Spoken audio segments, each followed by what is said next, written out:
Hi, everyone. This is Tammy with VA to VA Mastermind Live. We're so glad you're joining us or watching the replay.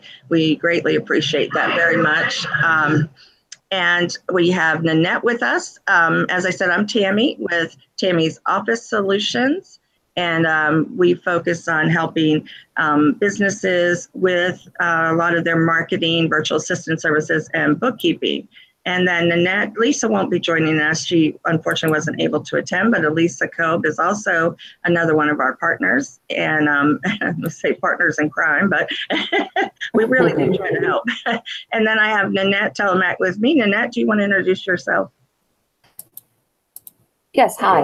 I'm Nanette Telemac, and I'm with, in essence, Virtual Assistants out of Newbury, New Hampshire. And we offer marketing, sales, and administrative tasks, graphic work to our customers. And that's that. Great.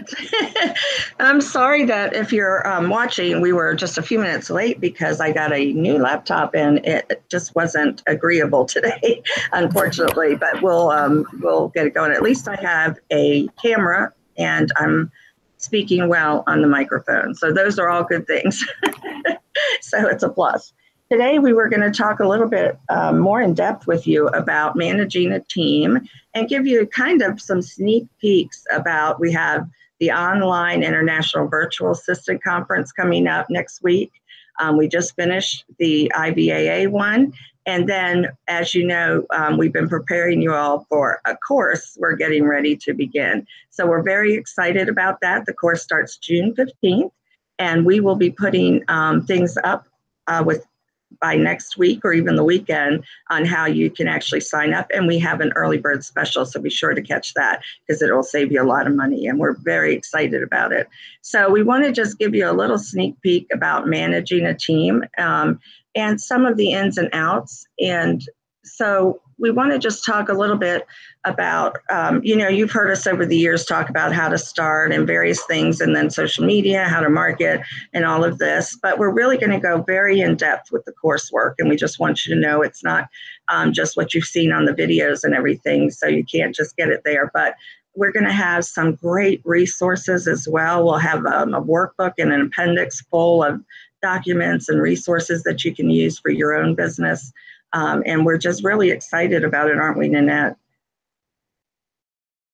We have a lot coming up. And so we wanted to share a little bit about it. As we've said over the years, starting a team isn't easy, but it does help you scale your business if you want to be larger. Or in my case, I wanted to be able to share work with other disabled professionals because I was disabled and knew how difficult it was to find work outside of the home. So for me, it was a matter of getting enough clients that I could share with others as well. But some of the things that we didn't know starting probably, we didn't realize, first of all, how difficult it would be managing a team. And I've managed people before. I've never had trouble with that. But when you're in charge of your entire team, making sure all the client work is done, because in the beginning, especially, you're doing the client work as well.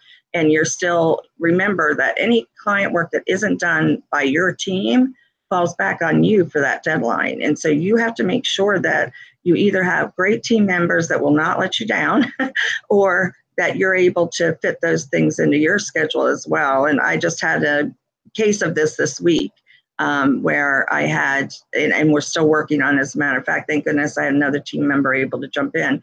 But just really had a difficult time with getting some of the information I need. And we have a hard deadline for a client, and it's bookkeeping. You can't mess around with that. So I've jumped in and we've just really been trying to get it done. So you just have to be prepared for just about anything when you own a team, or when you're working with a team. And you have to remember too, some of your team members have a business as well.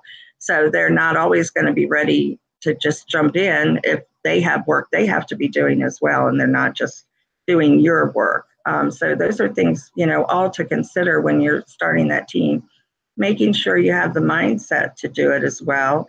And then eventually you want to get to the point where you're actually working, as we tell our clients, working on your business, not in your business. And for the most part, that is where I am, and I'm very happy there. I love managing. I love doing our marketing piece and networking and bringing clients on and all of those aspects of it.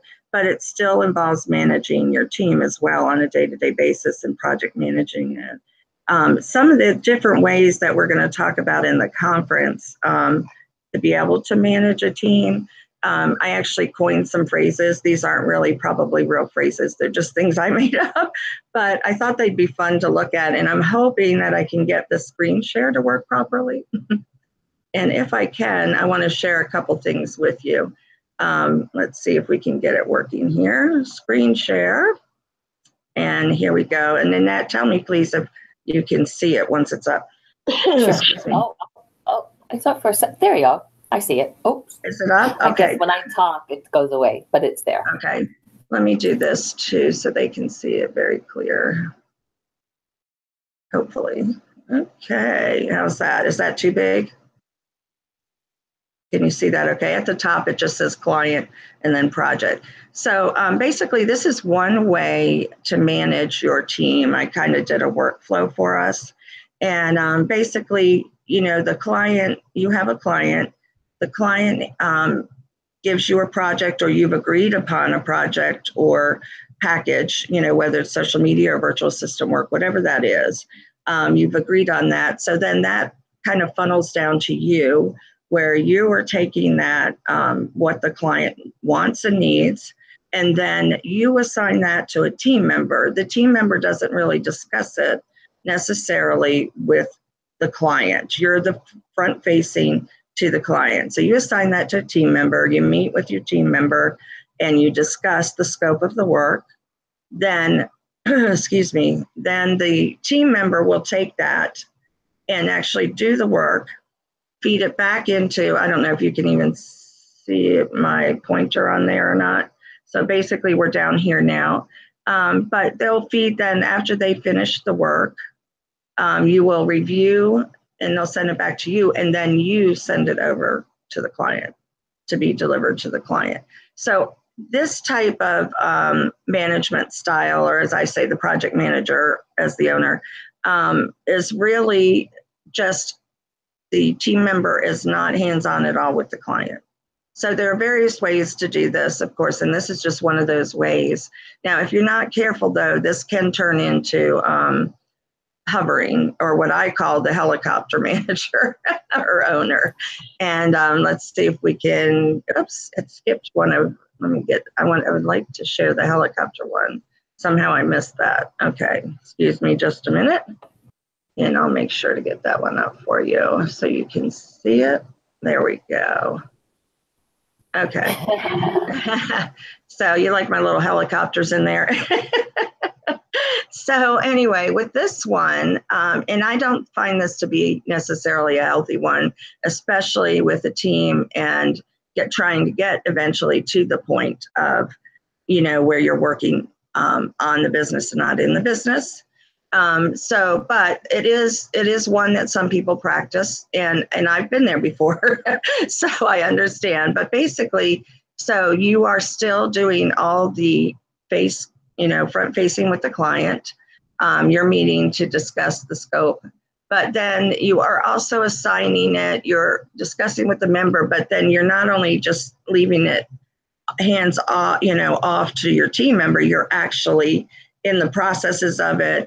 You're, just kind of hovering over the team member, making sure it gets done and everything else, not trusting them to do their own work, you're not trusting them to meet the deadlines and other things like that. Now, I'm not saying you shouldn't use a project management system. I'm sorry?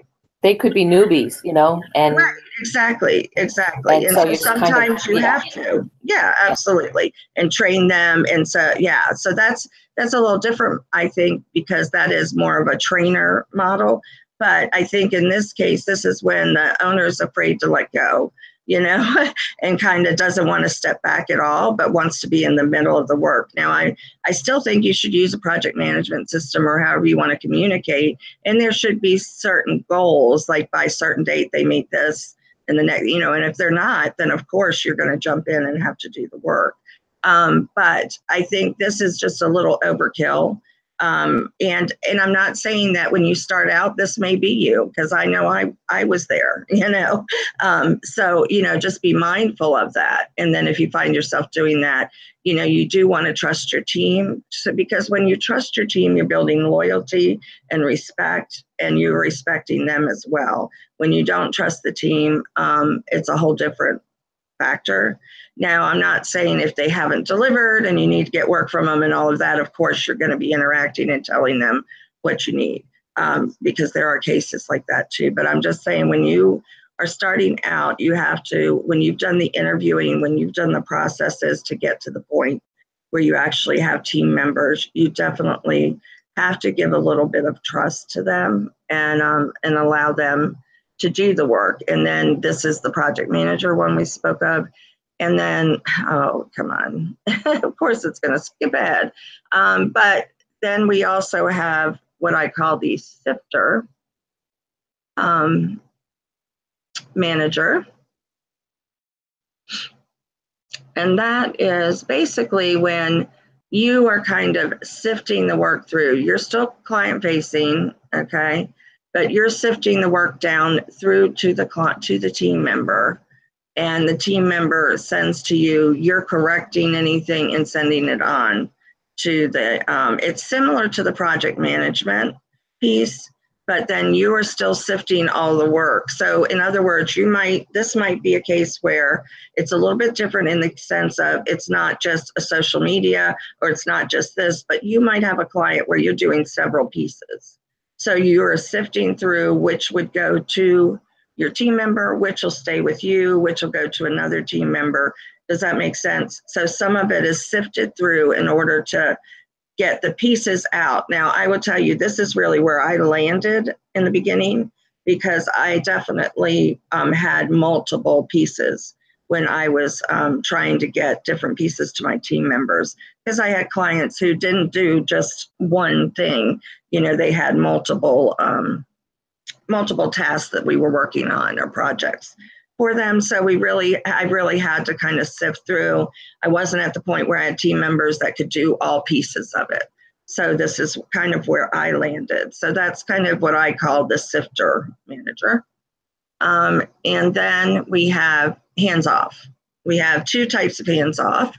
The hands-off manager will take the client work. They get the client in, onboard them and everything else. The client tells them what they need. Then you assign it to the team member, and then you're hands-off. So the team member then actually discusses with the client in depth the scope. You don't meet with the client or team member, that you allow them to do it. The team member works on the client, sends the delivered project to the client, and you're kind of hands off. Although you do onboard the client, you also talk about what kind of projects and assign the team member to them. The other type would be, now the only way you would get involved in this work would be if you had a problem or an issue, and then you would sort that out. The other type of, that I call it, like I said, these are my terms, hands off, would be where you have assigned the client to the team member right from the beginning, and you don't do anything else. The client actually talks to the team member for the project, for everything. And so all you do is basically set the contract, then hand it over to the team member. They contact the client and go from there. So that's a really hands-off method. I'm not sure I particularly like that one, but there are people who do that. And, I would certainly think that some of the agencies out there do this, because they basically assign a team member, and then boom, you're with that client and you do everything with the client. But I kind of like the middle approach, where you're still, you're not sifting, but you're still managing and handing over the team member to the client, introducing them, and having a little bit of interaction there. But I think it's definitely a point where you get to doing it this way, or not this way, the last screen, where you can say, okay, you take this and you turn the work back into them, and trust that it will be correct, unless I would still meet regularly with the client, maybe monthly, or check in with them, making sure that everything's being done, because before you know it, you could end up with a situation where they just leave and you don't know why, because they haven't communicated with you that they don't like who they're dealing with, or something isn't right. So you have to always be mindful of those things as well. So that's a little piece of what we will actually share next week. And so we're excited to bring that to you, and also what we'll share in our course as far as the types of managers and types of leadership, that different ways you can, do. And of course, we'll go into more depth with that as well. But I just thought those were fun and wanted to share those with you today. I have fun making them anyway. So yeah. So, you have to think about, though, what kind of manager you'll be. What do you think you are, Nanette? I probably have a mixture of all three, to tell you the truth. And because it really depends, for me, it depends on the job, the person that I'm bringing in.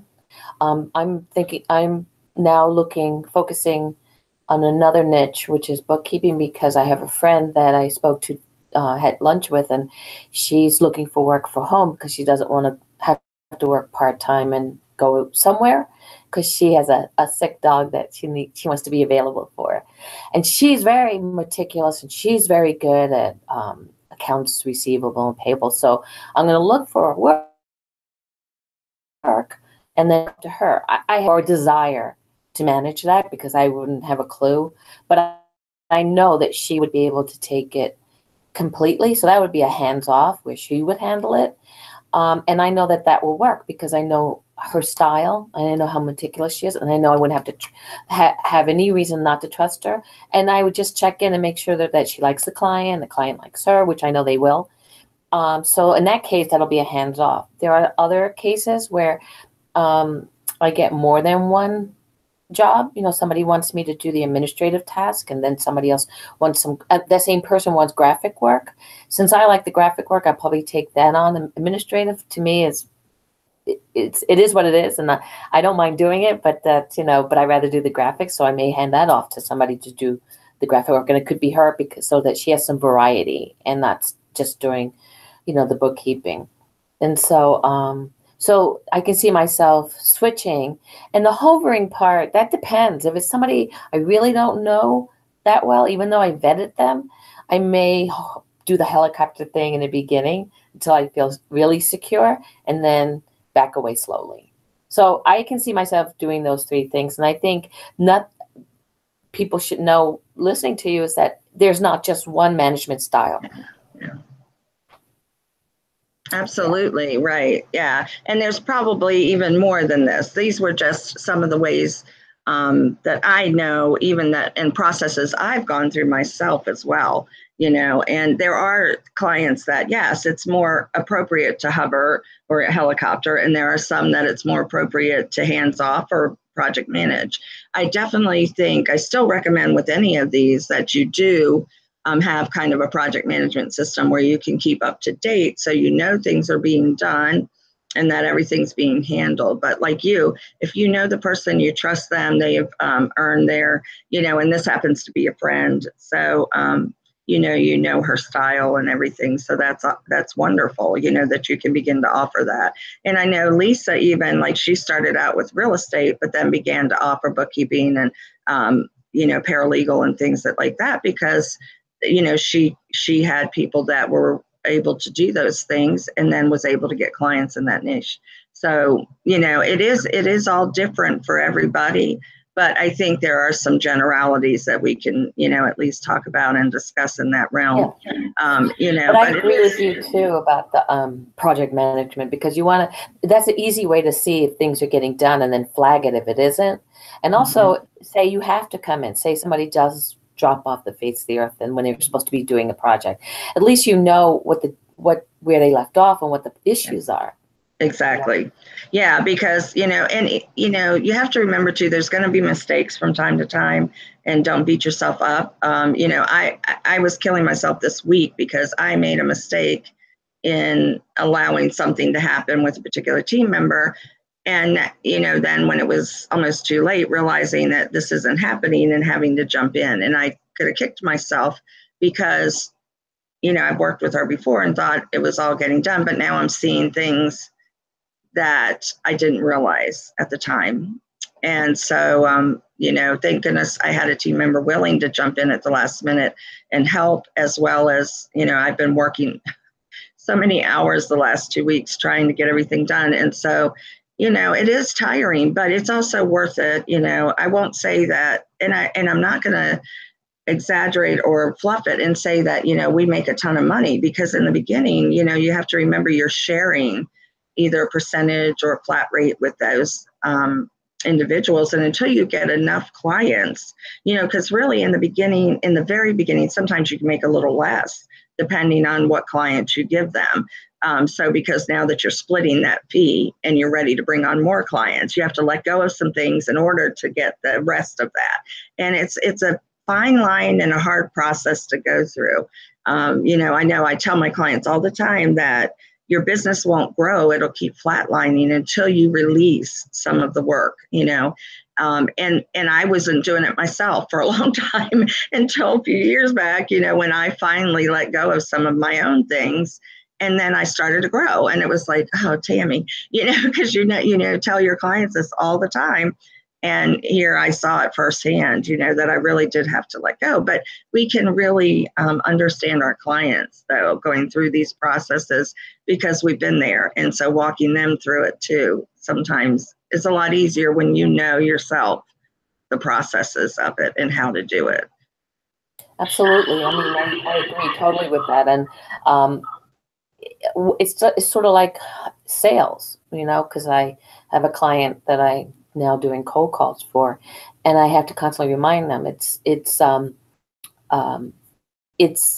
more money goes out in the beginning than it comes in, because you're setting it up, your process up, you're building up a prospect list, sort of to speak. It's the same thing with building a business in sales. And so you're calling a lot of people and you're putting things into place, you're starting a conversation. And so the money that I'm being paid to do this, he's not going to see the results right away. So he has to be patient, and we all do. Yeah, that's the hard part, though, isn't it? Yeah. Is the patience and holding on through the process. And, right. Making sure clients also understand that. I know even for social media, I tell my clients many times, because I experienced it myself, that it can take 12 to 18 months sometimes, anywhere from 6 to 18 months to really begin to see, the followers and the engagement and all the other things that can happen, and a lot of tweaking in the middle of that, and so you just have to be patient and not think that the minute you hand the work over to somebody, you're going to see results as far as income back. The ROI is not going to be there immediately, but so you have to make sure you explain that to clients when they come on. Otherwise you'll have such turnaround with them. I mean, they'll be gone in few months otherwise. And there are some that insist on those things, and you try to tell them, and those aren't always a good fit. Right. Those aren't always a good fit, because after you've done it a number of years and the process, if their mindset is not there, then there's nothing you can do to convince them of that. They're just going to try and find somebody who will say they can do it for that. They jump around. They'll jump around forever. And really, you don't want those kind of customers anyway that jump around that quickly, who want instant results. Yeah. Right. Absolutely. Yeah. And I know that we were talking a little bit more about the course that's coming up and everything that they're going to find in it. What are some things you're looking forward to, Nanette, with our course coming out and the things that we're going to be teaching? Oh, no, I'm just excited about doing it. I mean, it's something I think that a lot, we all talk about building a solopreneur business and many other sites, but no one really talks about the details of having managing a VA team, a subcontractor. So the excitement for me is delving into that in detail. And I'm gonna learn just as much as giving the course, because I know I can speak to where I'm at, and I know that you and Lisa have a lot more experiences in it. I'm sort of like the newbie going into it and finding things out. But, just the fact that we've been able to talk, I've learned so much so quickly. And so that's what's going to be exciting, is that I don't have to make this, I don't have to go through the pain of what you guys have gone through as you developed it, because now I've learned from you, and I know what to avoid and put into place now, so I'll have new experiences, I guess. Absolutely. And they'll be invaluable, I think that's the thing too. When you teach something as well, you learn so much, and we're going to be giving them so much information and helping people through the process, so that when they start theirs, or even if they're already doing it, there's so much, like I would have loved this even a couple of years into the process, so that I could have learned even more and have discussions, because we're also going to have a lot of Q&A and other things that they can directly contact, with us and interact with us. And we'll all be there. They get 3 experts. We've been doing this for 3 years now. So as far as the videos, but of course, like you said, we've been doing the work for, gosh, I think between us, it's well over 20 some years, let alone our corporate experiences. So, I think that, we're going to just talk about the different types.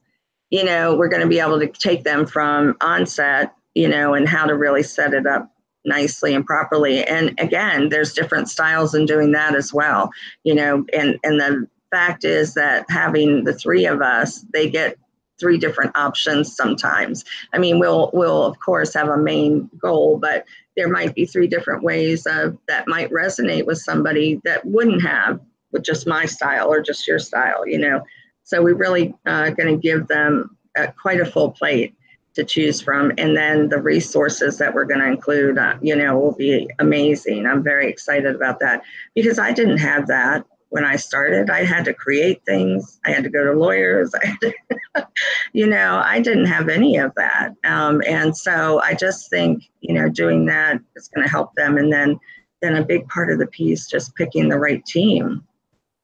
Yeah. I think that's huge. But, even the processes, so just trying to get the processes and the paperwork, when you bring in a subcontractor and all of that, that could be so daunting. But if you have a template to start with, it makes it so much easier, and that's something that we could provide as well. And I think it's not as hard it's hard, but it's not as hard as you think if that's your goal. You know what I mean?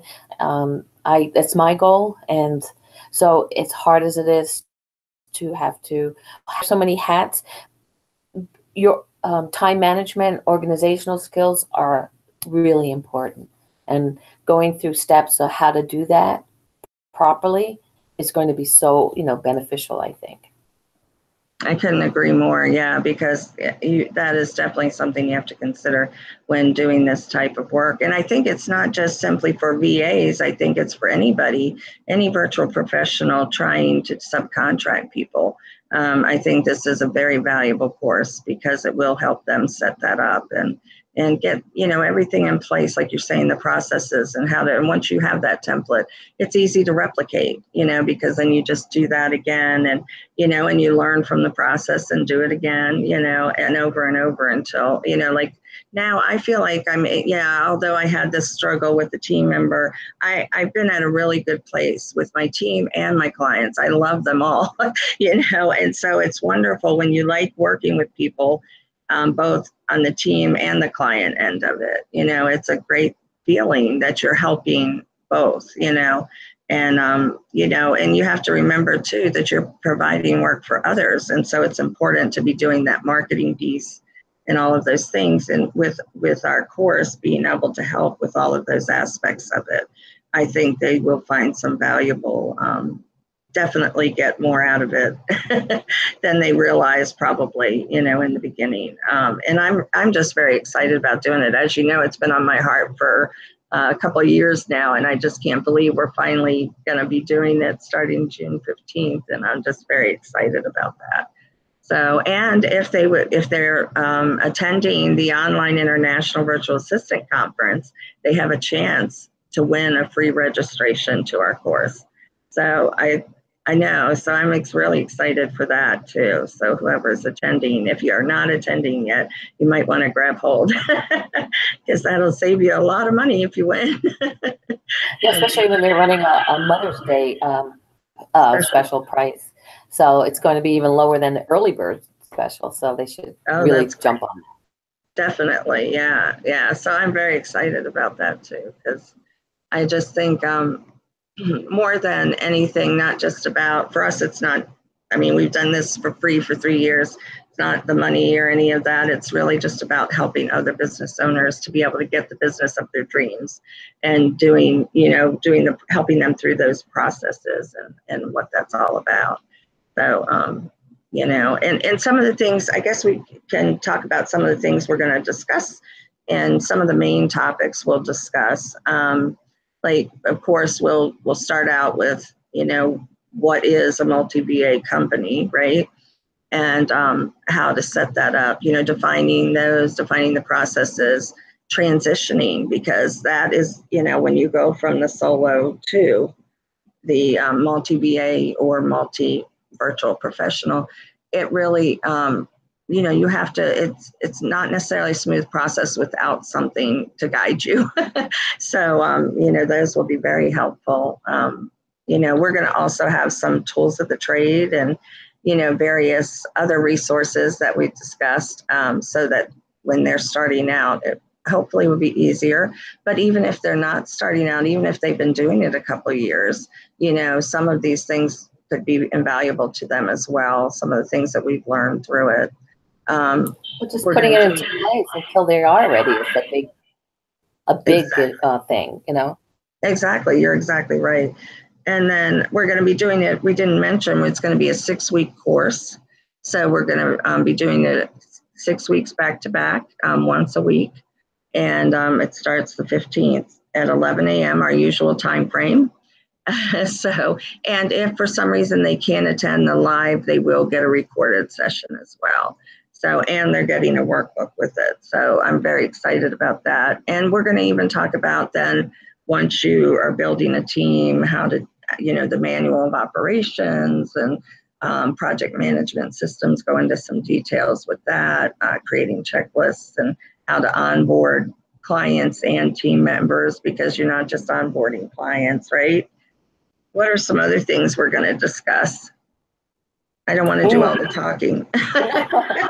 No, I mean, I think that's pretty much it. And then how to market, and get clients, because you could set up your business, but then what do you do next? Now, where are you getting your clients? That's important, because if you're bringing on team members, they want work, So absolutely. How do you do that and do it efficiently and do it so that, you're constantly have, prospects and leads lined up for people you want, because you can't just take a couple and then when something goes down, start looking again. It has to be a continual process, and that's going to be your job. If you have a good team behind you, then you'll have time for doing that. I think that's something a lot of people forget too, Nanette. And I know something I didn't realize when I began my business was, I was quickly putting things out there, but then when I get a client, I get busy. So I wasn't, continuing to do ads or do whatever it is, necessary to bring on good clients. And then I would lose somebody, and then you're in a fix, because then you were counting on that income and you were counting on providing the work for your team, and now you don't have that. And so that's a huge piece that, it has to be cycled constantly. And if you're not doing that, you're going to really struggle. You are. And today, there's all these new, which we can get into, all these new tools, automated tools that you can set up, workflows and everything that just go and do it. And so you're not having to remember every day that, oh yeah, I got to do that, I got to do this. If you set up those workflows, it does it for you. So when somebody comes to your website or newsletters going out, it knows when it, what's supposed to happen, and it, tags your people and, let you know, helps build your list. So when you send newsletters out, you're constantly, keeping your company in their minds, whether they're ready to, use you or not, or maybe later down, they're going to remember that. And so it's not so manual as it used to be and time consuming. That's so true.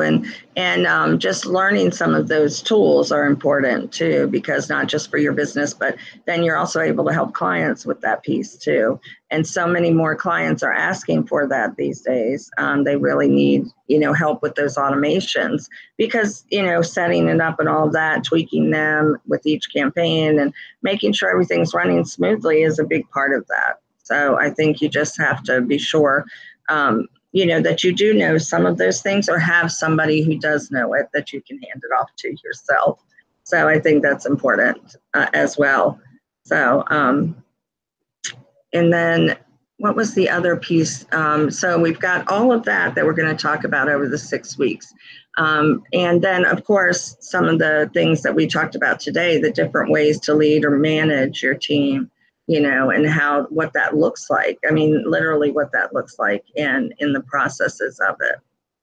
And, also budgeting is going to be huge too, because you have to remember it's not just working out of your home anymore, but there's so many softwares you have to have and subscription services and everything else today, even project management systems that used to be free. Not all of them are anymore.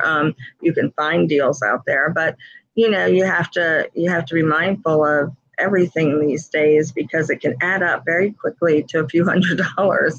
And so you have to be sure you're covering your expenses as well. Right. I think we need to, and that's something that we'll probably touch on because I know that when you're starting a business, even if you're not doing a multi-day business, any business, you have to be able to budget your personal and your expenses, business expense, those two things. And that's important in terms of how you package your services, especially when you're paying, a subcontractor to help you. So that all has to be just, budgeted and clear in your mind before you go forward. You have to, you're looking at your overhead and you're looking at your personal expenses, what at least the basics of what you need to spend just to pay your bills.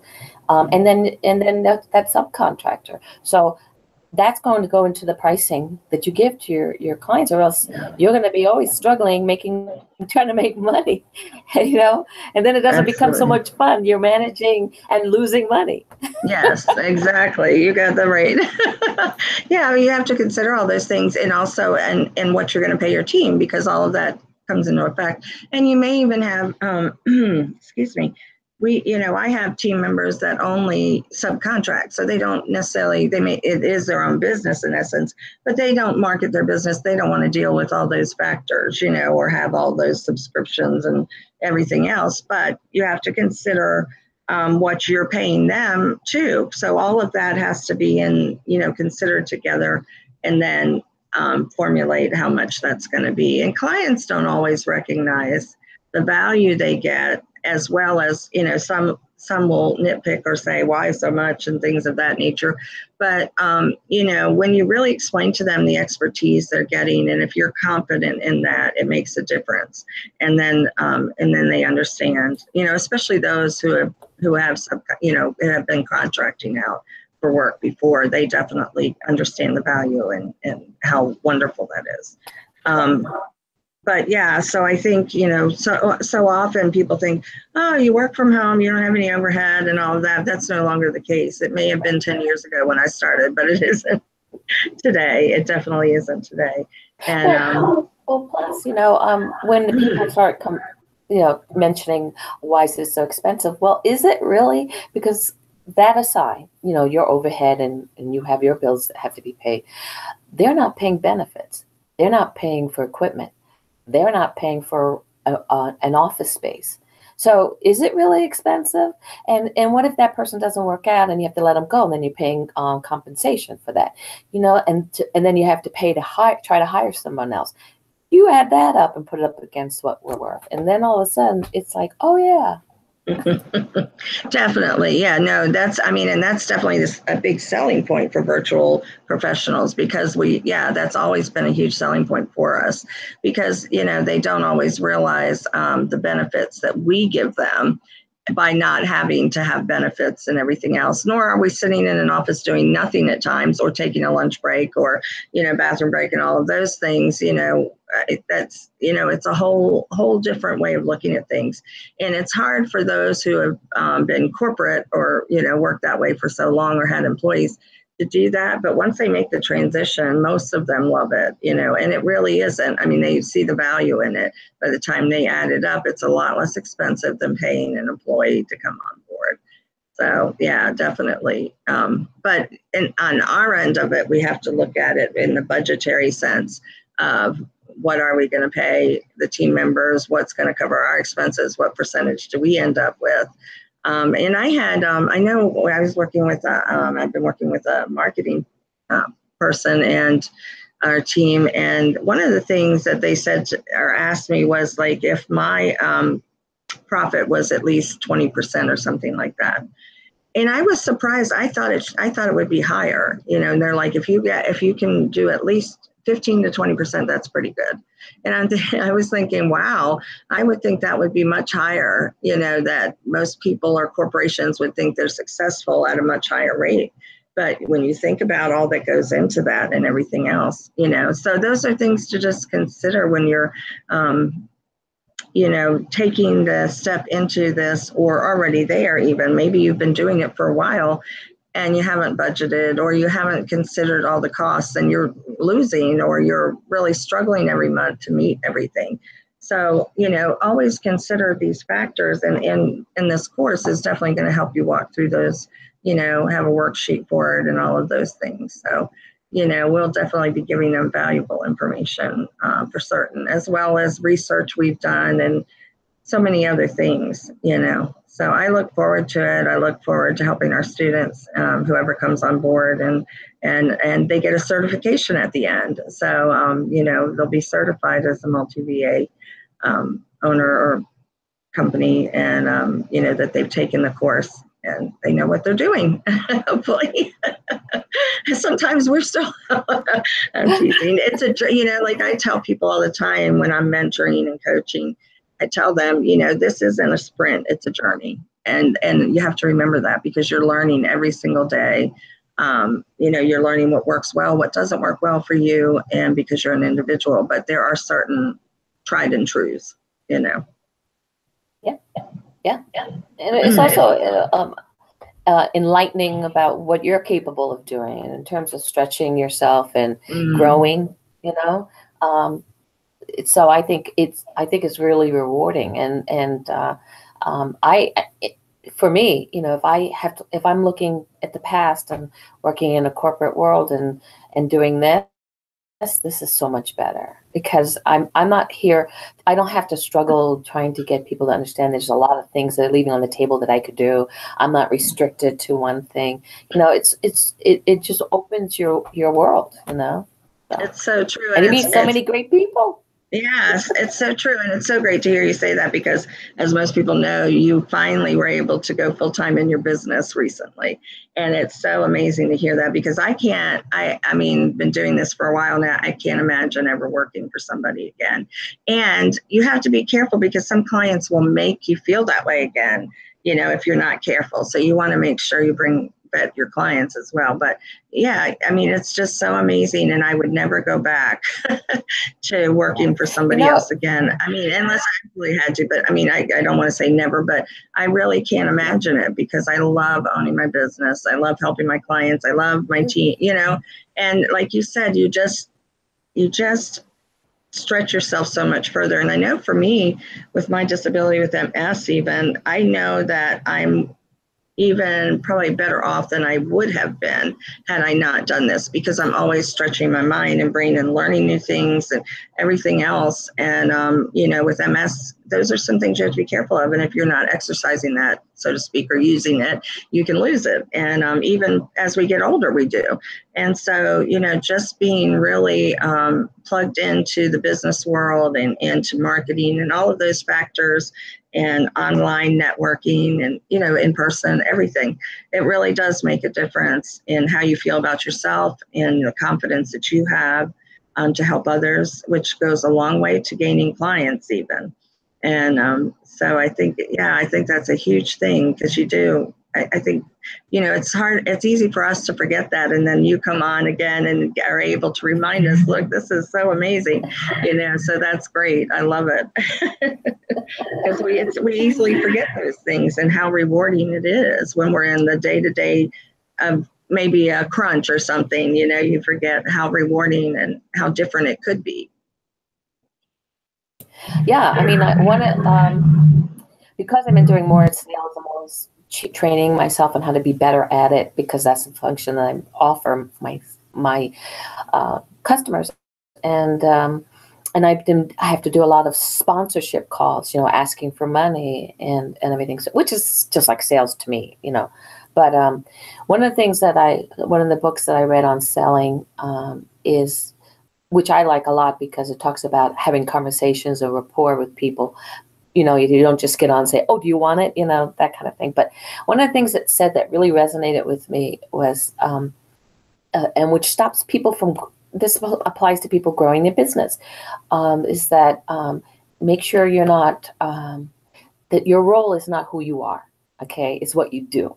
And never forget that, because when you're going to get rejected, even trying to grow your business and trying to get customers, you're going to get rejected all the time.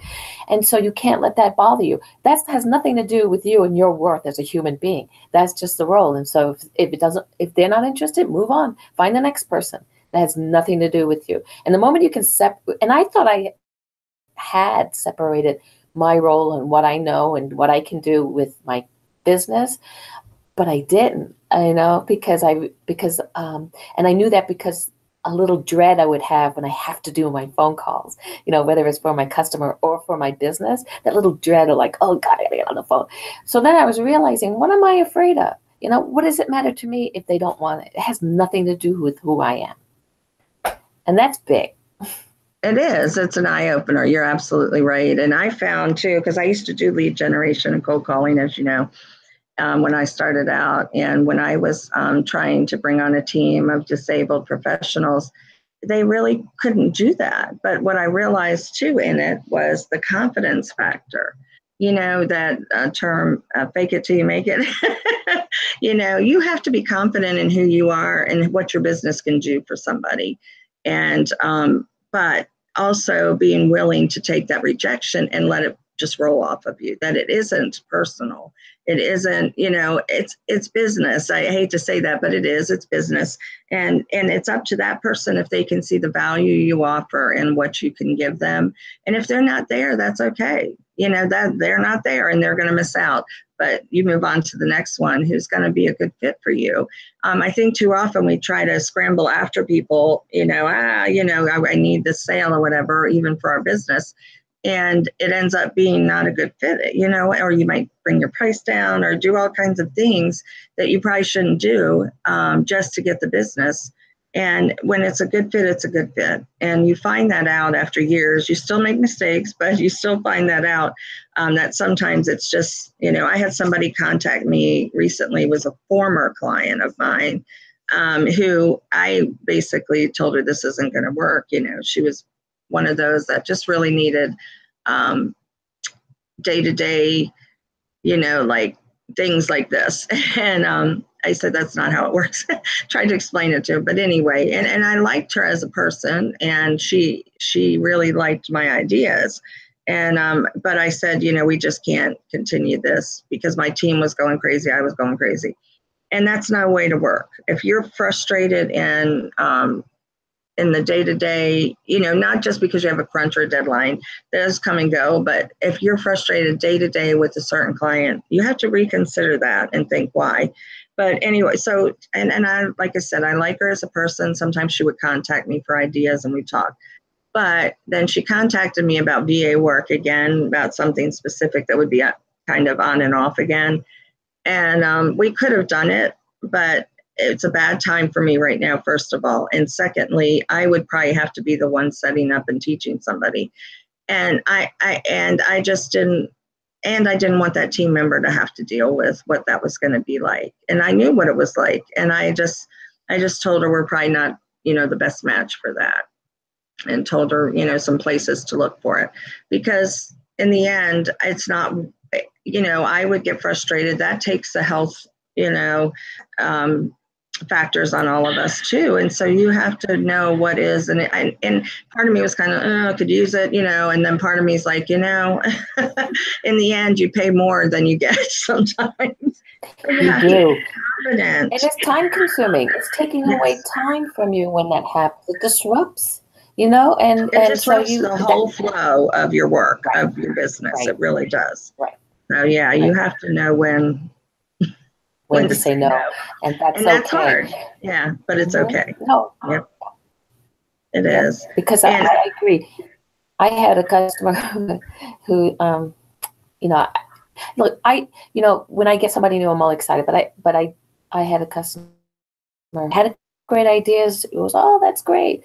But if I did something not quite the way she wanted it, the way she talked down and the way she spoke was, that was, no, we're not having that, Yeah. Because I don't need that, You go hire somebody and beat up, but that's not going to be me. Right, exactly. And that, at first it seems like, and then you realize you're proud of yourself for doing that because you had the confidence and the boldness to say, no, that's not going to work for me or my team or whatever. I'm not going to allow us to be treated that way.